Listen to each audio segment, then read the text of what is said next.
Hi, everybody. So I promised that I would make a screencast of the rest of my PowerPoint so that way I wouldn't take away time from class time for you working on your taxation without representation project. So I'm going to just talk to you about the rest of the war, French and Indian War. I'm also going to take a look at the join or die OPC. So I wanted to show you example of what yours could have looked like, just a good example of how it should be worded. I know it's going to take a little bit of time, some practice, so it's not going to be perfect, but I do want to show you guys that. So you had to analyze this cartoon using OPC, or origin, purpose, and content, right? So this is Join or Die cartoon, very famous cartoon from the time period made by Benjamin Franklin in 1754. So when you're looking at the origin, you're thinking about, all right, who made this? Like, what about this document is important when it comes to the origin? So who made it? When did they make it?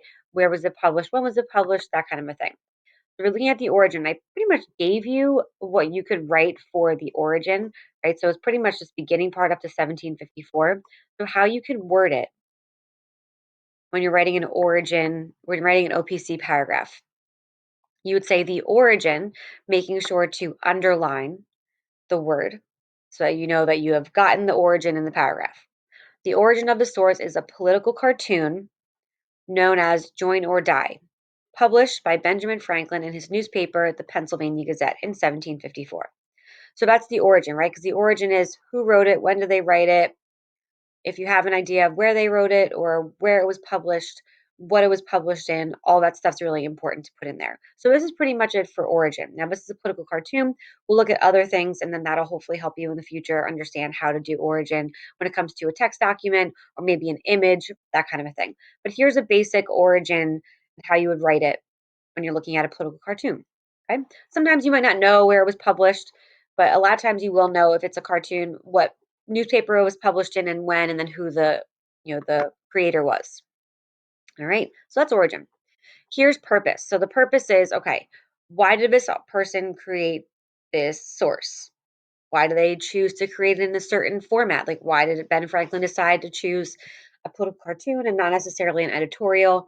That's what you're looking at for a purpose. So, what is the purpose of the cartoon? Who's the intended audience? Who was Ben Franklin making this for?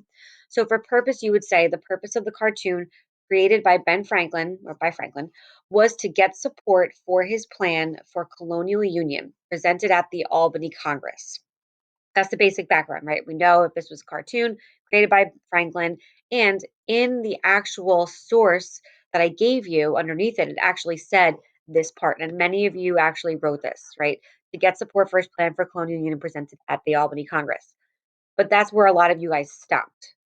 You didn't go on further to talk about the intended audience or anything like that. So what you would say is Franklin intended for the British colonists to see this cartoon, right, the intended audience, and by using the format of a political cartoon, it is more appealing to many citizens at the time since it gives a visual representation of the plan, right? So the purpose was to give the colonists some sort of a visual of what the Albany plan was going to be all about, right? So that's the purpose of the cartoon.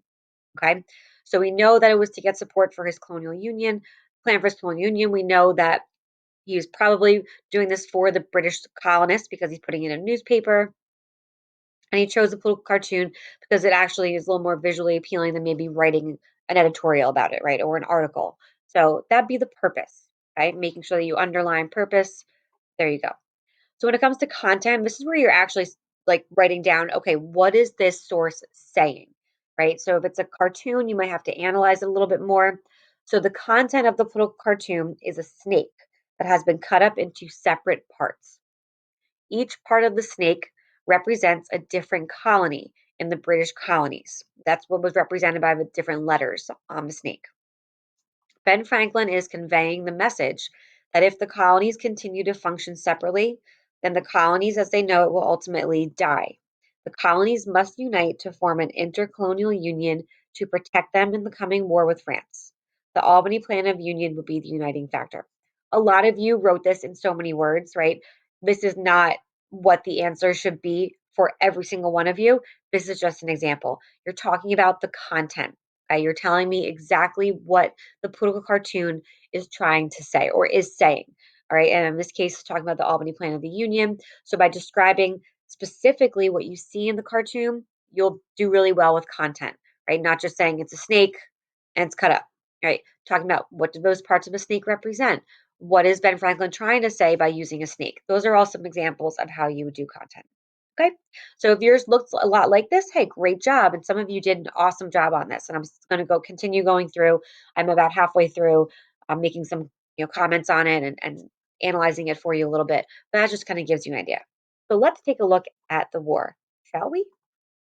All right. So Franklin, after making this plan, he said it was to unite the colonies under one government as far as might be necessary for defense and other general important purposes. So he created the Albany Plan of the Union in order to unite the colonies. Remember, it was rejected, but it's going to be an important model for future Congresses. And then the document itself, the Albany Plan, will be used by our founding fathers for the Constitution, the Articles of Confederation, like all these other important documents. All right. So the war went badly for the English at first, especially the English colonials. The British sent over a General Braddock who was very experienced, but he did not want to fight the way that the French and the Indians were fighting. So he actually dies in one of the early battles in 1755. So there were Indians attacking the frontier. It was kind of like chaos out in the frontier. So we're talking about the Ohio Valley and those areas around the Great Lakes. Lots of Native American attacks. Lots of terrible things happening for the British. In 1756, the British launched a full-scale invasion of Canada. Problem was that they attacked exposed wilderness posts and not putting all their strength at Quebec and Montreal, their two main settlements.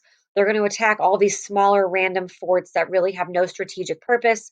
So the British are just going to suffer defeat after defeat. The French are in control of these forts. The British are trying to capture the forts. It's just not going to go well for the British.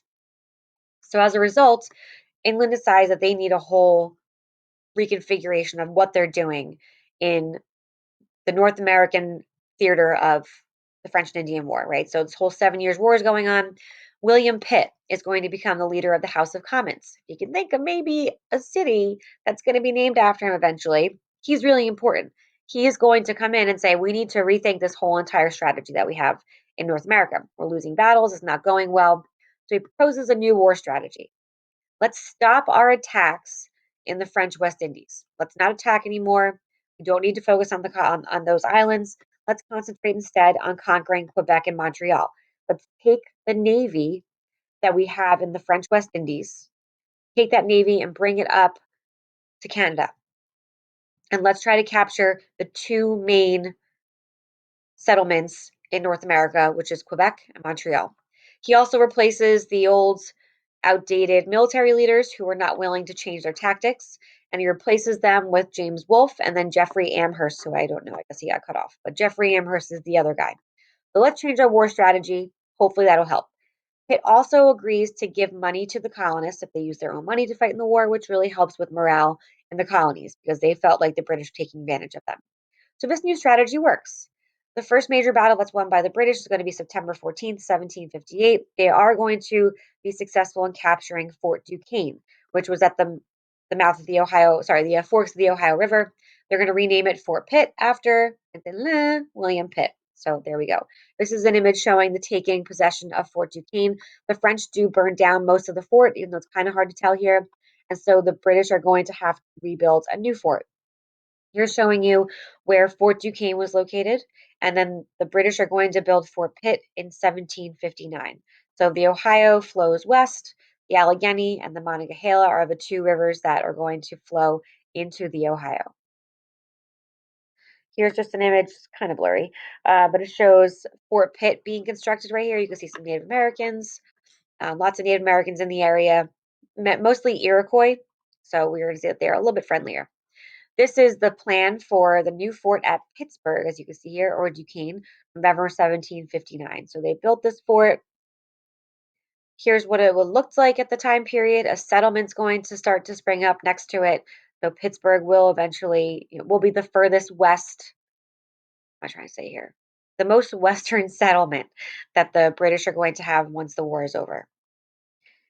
Here's current day Pittsburgh, and this is where you can see the bricks marking the outline of former Fort Duquesne right here, and on this side right here as well. And then this is actually excavated part of Fort Pitt. So these are part of the walls that were excavated. So the fort's not there. It was covered with soil and just like, from erosion and things like that. Over time, it was kind of destroyed. So they are going to discover some of the walls. So you can still walk around the park, but there's no fort. And this is the forks of the Ohio River in Pittsburgh today. So here's the Monongahela. Here's the Allegheny. Here's where they have like a memorial for the French and Indian War. And then this part right here is where we see Fort Duquesne, and Fort Pitt was a little bit further back here. So there you go. All right, so the British start winning a lot of battles. They are going to capture Louisburg, Nova Scotia, which is going to be great because they block the route for French reinforcements. That's actually going to be a couple of weeks in 1758. So the French are going to be cut off. The British are going to capture the Gulf of St. Lawrence, and that's going to prevent the French from sending any ships or soldiers down the St. Lawrence River. Super important. Eventually, the British are going to capture Quebec, September 13th, 1759, almost a year later, because the British have to wait for more troops, reinforcements. They have to make sure they have enough soldiers to actually capture Quebec. The battle itself was called the Battle of the Plains of Abraham because it was fought on a man whose name was Abraham. It was on his farm.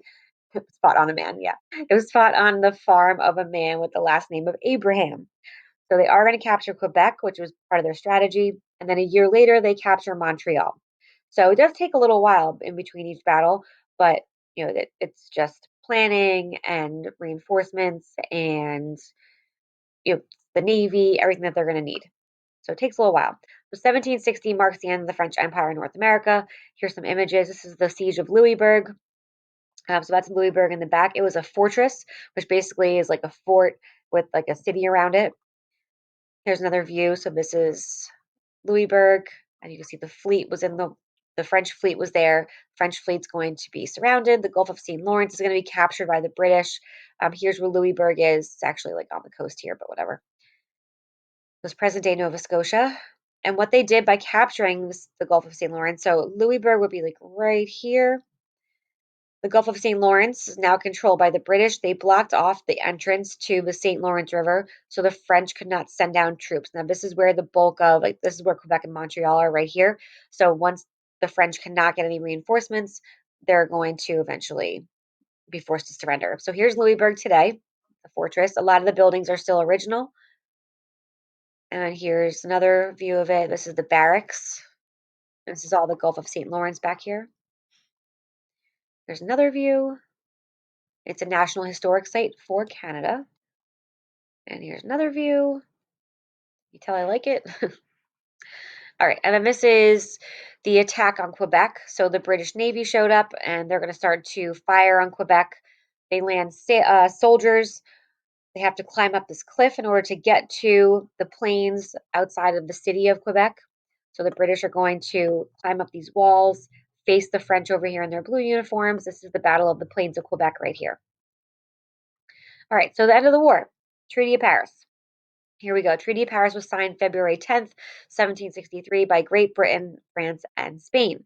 Spain was on the side of the French, but in the end, when it comes to like in the 7 Years' War, they're on the side of the French, um, and then they are going to get some land in the long run, though. So France is going to cede Louisiana to Spain and Canada to Britain, which means that for the most part, the French are going to lose all their territory in North America except for a couple of islands, the island of Guadeloupe, Martinique, St. Lucia.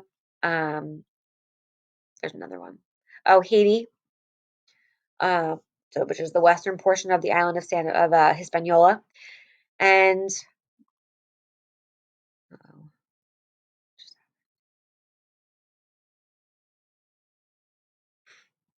what just happened? Oh no, it's still there. Okay, never mind. I thought that my screencast was over, but it's not. Okay, so I'm gonna go back to this. Sorry about that. All right, so the Spanish are going to acquire French Louisiana and New Orleans, and the British are going to acquire French Canada and Spanish Florida. So if you think about it, which country gained the most in the peace settlement? What do you think? I mean, you could say Spain, because Spain was actually on the losing end, but they are going to make some negotiations for territory in the Caribbean with the British, and they actually make out all right. You can say the British, they acquire all the territory they're fighting for, and they also get Spanish Florida. So you can see either one. No matter what country you'd say, as long as you back it up with evidence, you could answer that question pretty easily, right? As long as you back it up with evidence. So here's what North America looks like after the French and Indian War. So yellow is all British claims, including Spanish Florida. Louisiana is all going to be Spanish.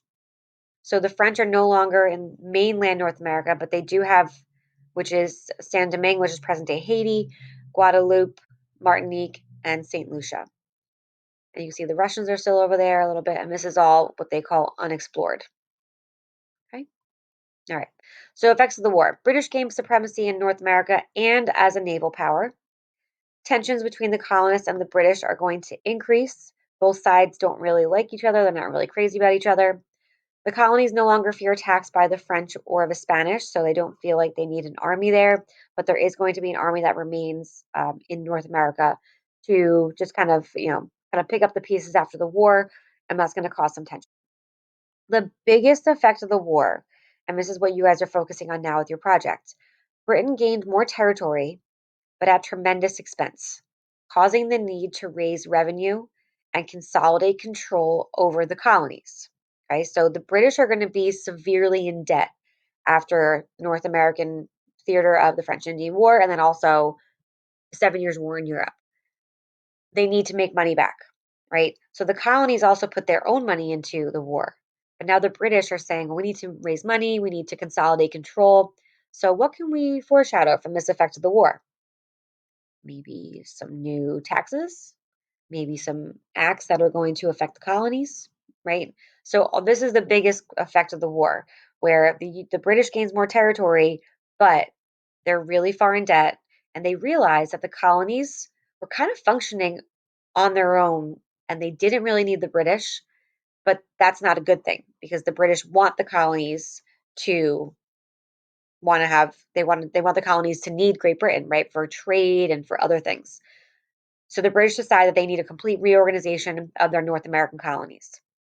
And that's the biggest effect of the war. Okay. All right. So hopefully this was helpful and you were able to learn a little bit more about the French and Indian War.